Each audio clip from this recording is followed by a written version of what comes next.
The latest development in the bold and the beautiful hits like a thunderclap across the world of the Spencers, Forresters, and everyone caught in between. In a story already fraught with deception, betrayal, and blurred lines of justice, the moment Will Spencer walks into the prison infirmary to see Luna Nozawa changes everything. Luna has just given birth, behind bars, under harsh fluorescent lights, with the echo of cell doors clanging shut. The baby tiny, fragile, screaming into a world already bursting with conflict was expected by some to carry the Spencer name. But the DNA test says otherwise. The baby isn't Will's. And still, Will looks at that child and says words no one expected. I'll raise this baby, not because it's his, but because it isn't. Because the child, an innocent product of chaos, deserves more than being raised in Luna's shadow. Will's voice doesn't shake. His eyes don't blink. He says he will be the father the baby needs, not out of love for Luna, but in spite of her. He says he wants to raise the baby into someone kind, moral, decent. Everything Luna isn't. He won't let Luna use the child to manipulate anyone. This is about the baby, not her. But Luna, ever calculating, here's something different. She sees a second chance, a lifeline, a loophole. She's lost control of everything, her freedom, her image, her allies, but now she sees a crack of daylight, and she intends to wedge it open. If Will is willing to raise the child, he can't keep her too far away. She make herself indispensable. She become the mother in the wings, ready to swoop in, comfort the baby, be seen, be needed, be wanted. Luna knows that babies bind people in ways nothing else can. So, if Will won't have her, she makes sure he can't get rid of her. But the universe doesn't reward delusions, because while Luna clings to this fantasy of regaining proximity through motherhood, reality stomps through the prison gates. New charges are filed. The DA isn't playing games anymore. Evidence has emerged brutal, detailed, airtight. Luna is now being charged with attempted murder, upgraded to premeditated intent. The maximum sentence, 30 years in prison. 30. The court date is expedited. The prosecutors have photos, testimony, a timeline. There are whispers of surveillance footage, intercepted letters, phone calls from inside the prison recorded and now in the hands of the judge. Luna's web is unraveling, and her plan, if she ever really had one, is collapsing beneath her. This isn't about manipulation anymore. This is about survival, because behind the headlines, behind the courtroom, behind the bars, there is a darker truth.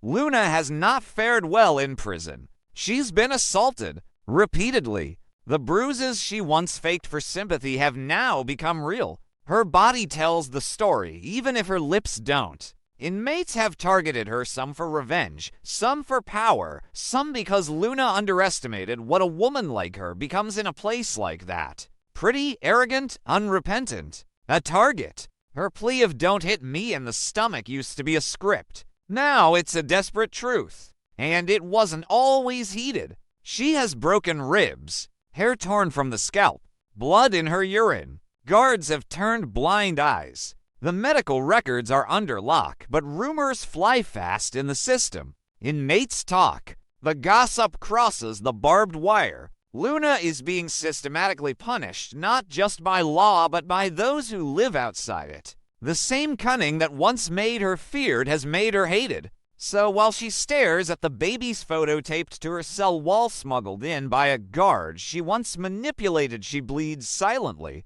Not metaphorically, literally. And she knows something that no one around her does. She may not survive long enough to see her child walk or talk or even remember her name. And if she dies in here, they will bury her as inmate Nozawa. Not as Luna. Not as mother. Will has no idea what's coming. Back in Los Angeles, the Spencer family erupts. Bill is livid. He doesn't trust Luna. Never has. He confronts Will, tells him he's making a mistake. Katie, his torn maternal instinct, tells her to support Will's decision, but logical fear keeps her awake at night. Hope hears about it and is floored. She remembers Luna as the manipulative prisoner who staged beatings to gain parole. Now that woman has given birth, and Will's sweet, stubborn Will is stepping up. Brooke warns Hope not to get involved, but the story pulls at every maternal instinct Hope has.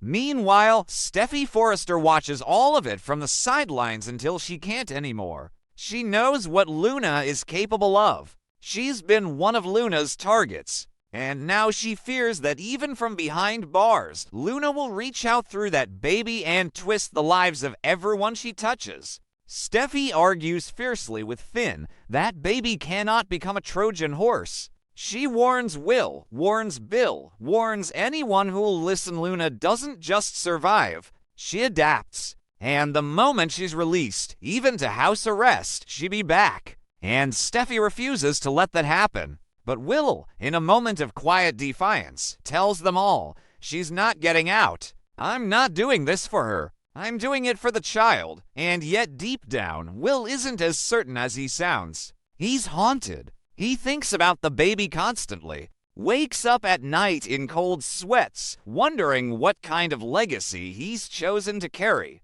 The child is not biologically his, but he has made a vow. And in this world, vows come at a cost. Is he raising a child of innocence or the heir of chaos? He doesn't know. No one knows. At the same time, Sheila Carter, watching the storm from the sidelines, wonders if Luna's unraveling can be used to her advantage. She sees the vulnerability in Will, the cracks in Bill and Katie's alliance, the unease in Steffi. She's no ally of Luna's, but she's an expert at opportunity. And where there's a baby involved, Sheila always finds leverage. She files that thought away. Taylor Hayes, concerned for Will's mental health, reaches out. She sees the burden growing heavier. She offers sessions, support, but Will declines. Says he's fine. That's what they all say until they're not. As for Luna, the cell gets colder every night. The bruise is darker,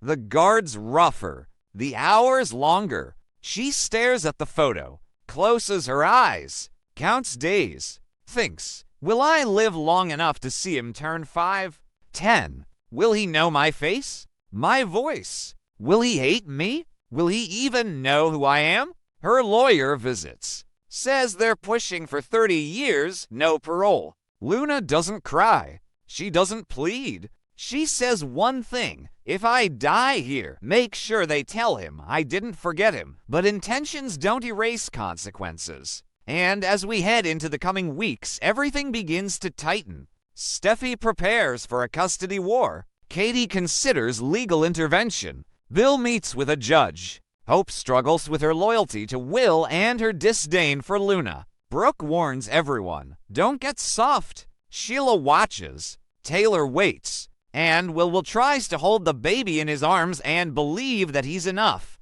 That love will be enough. That Luna will fade. But Luna doesn't fade. She endures. Bruised, battered, but not broken. And if there's breath in her lungs, she crawls through the system, through blood and bars, to get back to what she sees as hers. The child, the name, the last sliver of power she has left. This is not over, not by a long shot.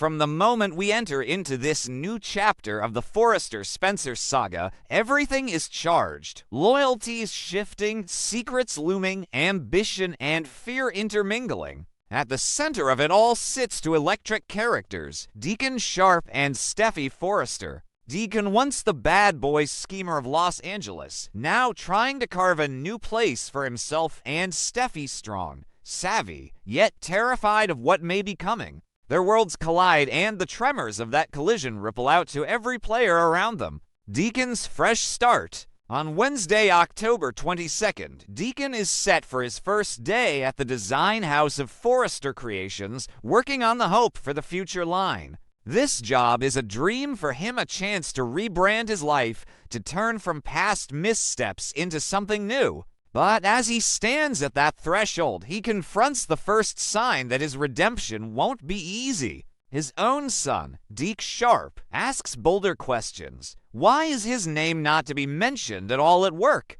Why does Remy Price insist on keeping Deacon's association quiet? Remy answers only, "Don't worry about me. This is about your future." They kiss. Deacon sends his son off to work and the seed of something potent is planted. Because Deacon knows secrets breed, and sooner or later, this one will bloom. Sheila's growing unease and fear of abandonment. Meanwhile, Deacon's marital life with Sheila Carter is fraying. Sheila, always living in survival mode, sees Deacon slipping away to his job, to his ambition, maybe to new loyalties. She begs him, "Please don't abandon our marriage." She's watched the bond between Deacon and Taylor Hayes grow under her radar, first as a friendly alliance and now as something that makes Sheila deeply uncomfortable. At first, she hoped Taylor might help heal their fractured union, but now she realizes Taylor might be something else. A threat, a woman to close, a possible rival in matters of trust and in matters of heart. Sheila's fury is brewing, vulnerability rising. Luna's prison ploy and Bill's suspicion. Elsewhere, the machinations of Luna Nozawa unfold like a quiet storm. Luna, recently freed from prison thanks to the intervention of Bill Spencer Jr., emerged wounded, bruised, battered. But we know what B&B fans know. Those bruises could be makeup, could be manipulation. Luna played the prisoner card masterfully, eliciting pity, crafting her release. A doctor in the prison checks her and notes the marks. They seem real. She cries to a cellmate, "Don't hit me in the stomach." She engineers her victimhood. Bill visits. He tells her bluntly. He knows what she's trying to do. She says every day she's locked up their child is in danger. Will is the father he visits to and makes plain. He does not want a baby with Luna, or at least he doesn't want the chaos that comes with her. Bill begins to suspect he was used. The injuries, the stunt. He worries everything was orchestrated. The tension thickens. Luna is danger in waiting. Taylor's counsel to Deacon and Elektra's dawning reality. On Thursday, October 23rd, Taylor counsels Deacon in a therapy session. Listen to your heart. She tells him his heart still beats true, still holds integrity, still cares. Deacon confesses he doesn't know what he'd be without her. But the kicker, his heart did lead him to Sheila and all her strange complications. The very foundation of his marriage to her, built on questionable impulses and past sins, now shakes. Meanwhile, younger player Elektra Forrester observes the crisis of Luna and Will and realizes a brutal truth. No matter how much one tries to keep Luna at bay,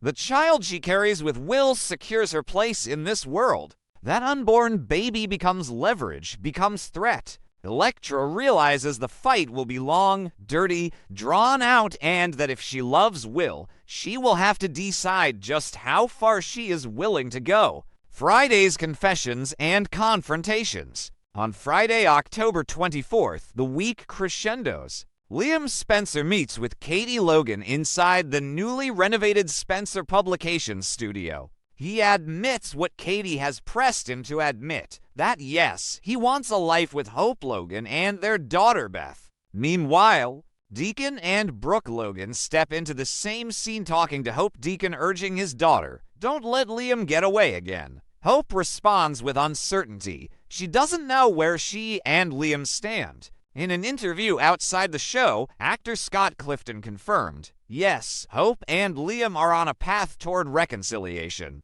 Meanwhile, Bill tries to persuade Katie, Will, and Liam. Luna's bruises were staged. She's a pro at play acting. Bill's discomfort is palpable. He knows he may have been manipulated. Now, the brewing storm we enter next week. The week of October 27th, 31 looms large. Thursday and Friday mark the start of the November sweeps, and you know the show will push harder. Steffi is scared, not just uneasy, but terrified. She and Finn vow to keep Luna behind bars, but they may find themselves up against Bill and Katie's desire to protect Luna until the baby is born. Steffi fears Luna will escape and come after her. She fears Deacon's new job will be jeopardized if the secret of his personal life with Remy comes out.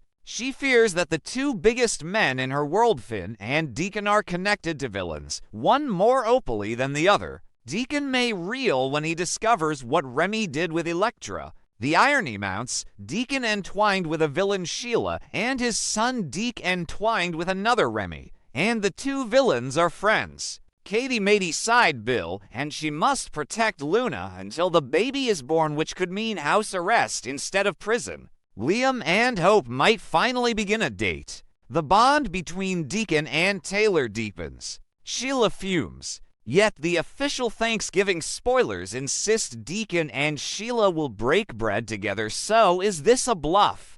Steffi returns to Forrester Creations, meets Deke, the new designer for Hope, and knows the engagement of Hope and Carter Walton is off. Behind the scenes, a shocking plot emerges. Could the show kill Liam? Actor Scott Clifton claimed that showrunner Brad Bell once told him the character would be written off and then changed his mind. That kind of behind-the-scenes uncertainty mirrors the show's own narrative inconsistency. Luna started as good, became bad through rewrites that fans say lack continuity. But still we watch. Now focus back on Deacon and Steffi. Deacon's flirtation escalates, his gaze at Taylor, his attitude with Sheila, the new job, the secrets he carries. Everything affects Steffi. From Steffi's vantage point, this marriage circus, this war over the baby, this employment intrigue, all of it threatens the stability she fights for. She fears for her daughter. She fears for her career. She fears for her marriage to Finn, and yes, she fears for what Remy and Deke might bring. Her fear is real. She knows what Sheila is capable of. She knows what Luna is capable of.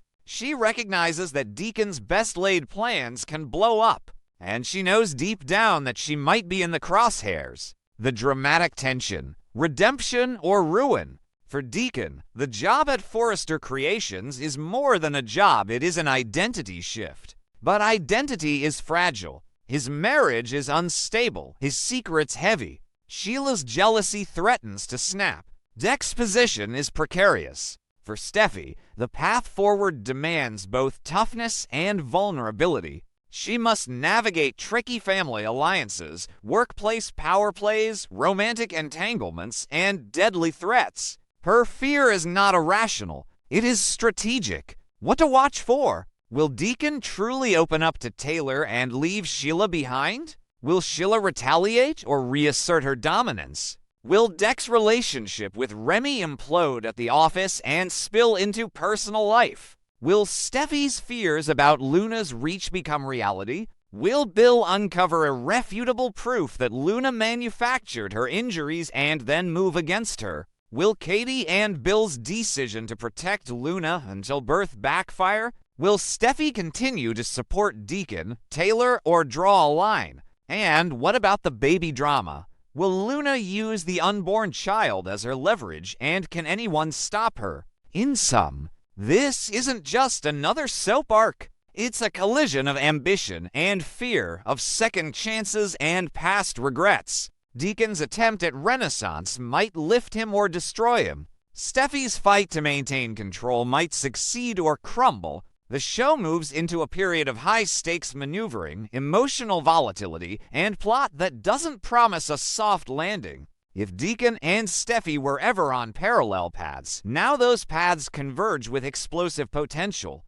Watch for the workday at Forrester that triggers secrets, for the marriage on the edge that might snap, for the office romance that will leak, for the unborn child that becomes a chess piece. Steffi's fear is the canary in the coal mine. Pay attention.